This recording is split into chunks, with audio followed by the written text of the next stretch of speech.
नमस्कार मित्रहो, खून करायचा असेल तर पोलिसांना मॅनेज करावं लागतं आणि न्याय मिळवायचा असेल तर गृहमंत्र्यांना भेटावं लागतं।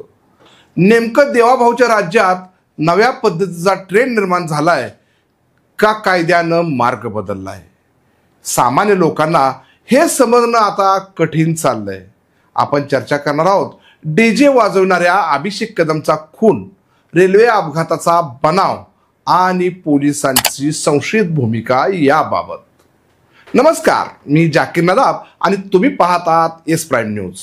हा व्हिडिओ पाहण्याआधी तुम्ही जर नवीन असाल तर एस प्राईम न्यूज चॅनलला सबस्क्राईब करा आणि हा व्हिडिओ फेसबुकवर पाहत असाल तर आमचं फेसबुक पेज फॉलो करायला विसरू नका।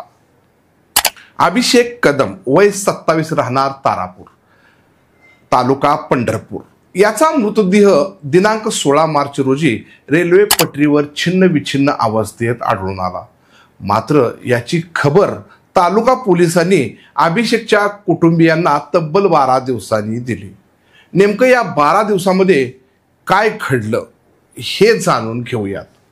अभिषेक हा शेगाव दुमाल्याच्या नवनाथ अटकळे या मंडप कॉन्ट्रॅक्टरकडे डीजे वाजवण्यासाठी कामाला होता। 15 मार्च 2025 वार होता शनिवार। अभिषेक हा नवनाथ अटकळे यांच्याकडे कामाला होता, पण तो कामाला गेल्यानंतर घरी परतलाच नाही। अभिषेकच्या आईवडिलांनी नवनाथ अटकळे याच्याकडे अनेक वेळा चौकशी केली असता त्याने उडवाउडवीची उत्तरे दिली। 16 मार्चला अभिषेकच्या वडिलांनी तालुका पोलीस स्टेशनमध्ये मिसिंग दाखल केलं, पण त्याच दिवशी पहाटेच्या सुमारास अभिषेकचा मृतदेह रेल्वे पटरीवर आढळला होता। मात्र याची कल्पना कुणालाच नव्हती। रेल्वे पोलिसांना याची ओळख पटली नाही। त्यांनी या मृतदेहाचे फोटो व्हायरल केले।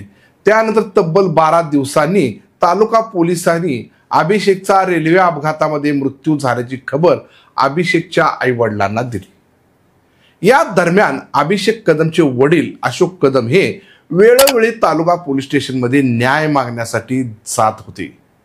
मात्र तालुका पोलिसांनी त्यांना वेळोवेळी फटकारले आणि त्या दरम्यान एका नेत्याने पोलीस स्टेशनमध्ये देखील दमदाटी देखील केली। त्यामुळे पोलीस आणि नेत्यांच्या आग्रहाशिवाय पोलीस स्टेशनमध्ये गुन्हा दाखल होत नाही हे त्यांना आढळून आलं। पोलिसांसमोर नेत्याची दमदाटी आणि पोलीस आणि बघ्यांची भूमिका घेत आहेत। या अशा घटनांमुळे सामान्य लोकांचा पोलिसावर कसा भरोसा राहणार?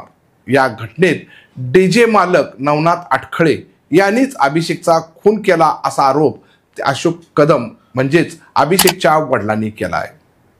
मात्र पोलिसांनी बापाचं एकही ऐकलं नाही। अखेर अशोक कदम यांनी गृहराज्यमंत्री योगेश कदम यांची भेट घेऊन मुलाच्या खुनात न्याय मिळावा अशी मागणी केली। त्यावेळी योगेश कदम यांनी जिल्हा पोलिसांना आदेश देताच पंढरपूर शहर पोलीस स्टेशनमध्ये चौघांवर गुन्हा दाखल झाला। या गुन्ह्यात एका गोष्टीची नोंद मात्र झाली, ती म्हणजे अभिषेक हा एका मुलीला रात्री वाईट भावनेने भेटायला गेला म्हणून त्याला मारलं।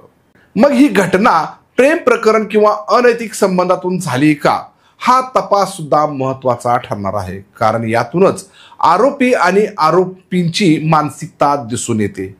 मात्र एकंदरीत या घटनेत अपघाताचा बनाव आणि पोलिसांची संशयास्पद वागणूक, ज्यामुळे भविष्यात सामान्य लोकांना न्याय मिळणं कठीण जाणार हे नक्की।